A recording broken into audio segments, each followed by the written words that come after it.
Hey everyone, in this video I'm going to show you how you can make your own color palette, gamut mapping and paint a portrait with that limited palette as an example. So let's start.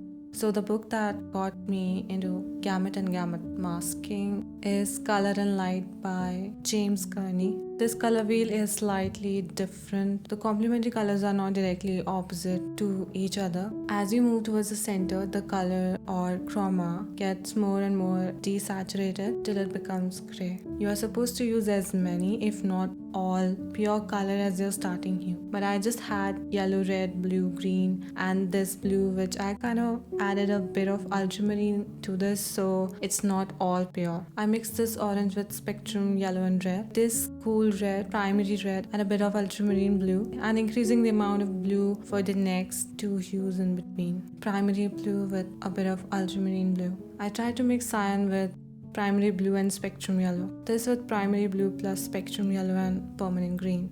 And this with permanent green and spectrum yellow. So I'll show you how I mixed my chroma scale for this wheel. First I mixed a gray with ivory black and titanium white. Ivory black is not as neutral. It's a bit more cool, but we will manage. For the neutral gray we need the average of all complementaries mixed together, but using ivory black made things less complicated. Filling with gray at the end and yellow straight from the tube, gradually adding more gray.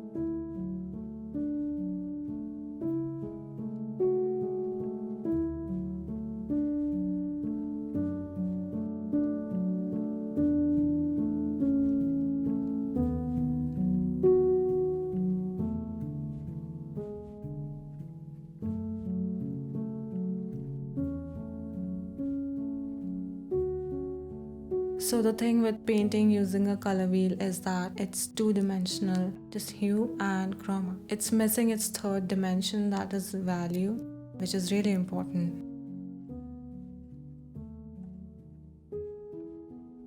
So what is gamut mapping? So gamut is all the colors that are possible to paint a painting, which are derived by masking a shape on a color wheel. So this whole thing is known as gamut masking or gamut mapping. So instead of cutting out a triangle or a square, I just use loose papers.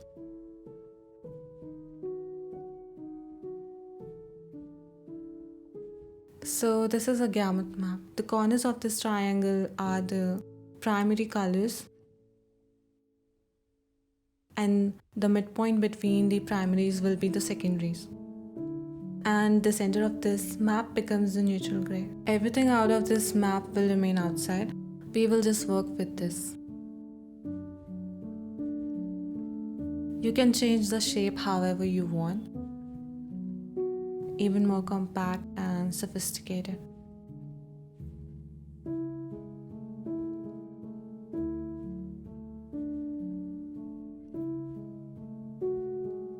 Can also be any quadrilateral. So for today I'm going to use this as an example.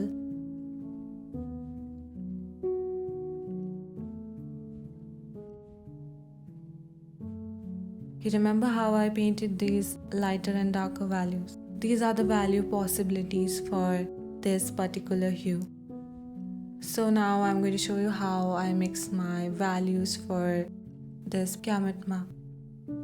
Mixing these possible values for hue can be a bit complicated because you are supposed to keep the intensity, the chroma, consistent throughout while changing its value. Starting with yellow.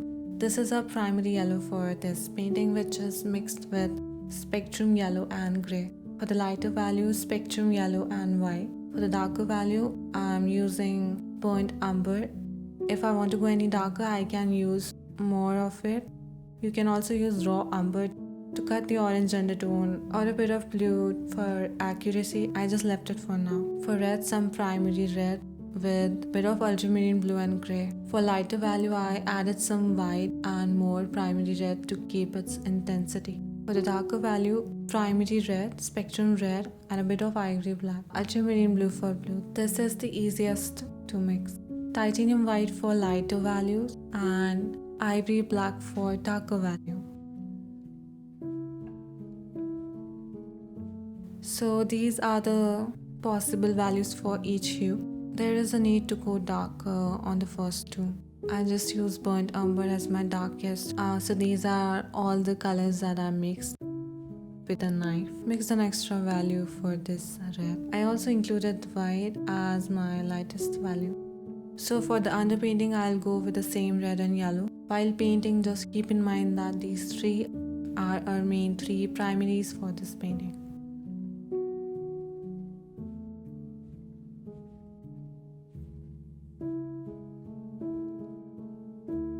So as per my experience, there are three ways to paint with these kind of palette.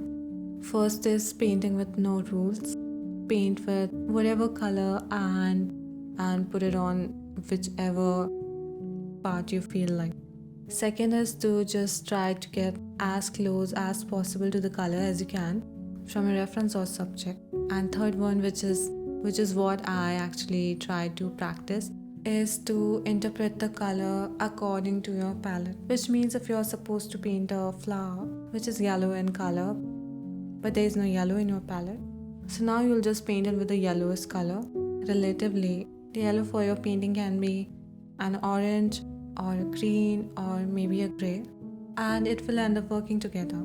It's a great way to practice color, but it can be a bit tricky.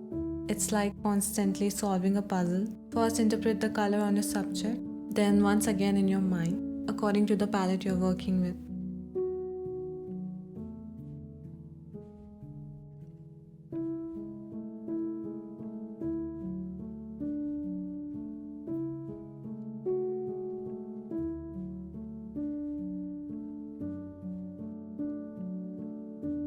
You can mix more than 3 values for a hue instead of just darkest and the lightest.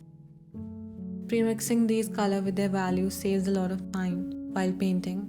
As you have already mixed the basic value, there isn't much to mix, just simple combinations between these. You can see there wasn't much space left after mixing the values, yet it was plenty.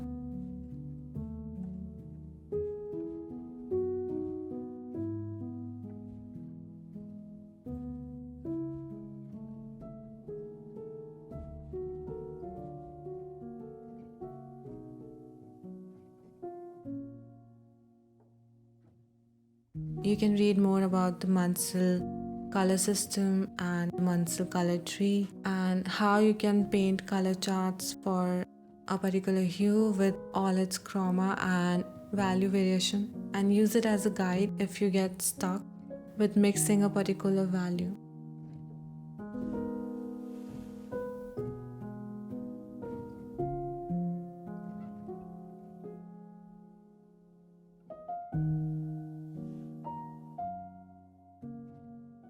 Painting with these Gamut maps is like applying a filter to your photo, which is really cool. I wish I could show you the same painting painted with different maps, but I just can't paint the same portrait twice in a row. You can give it a try to see the difference or derive your own signature palette maybe. So that's all for today, and I hope you liked the video, and I'll see you on the next one.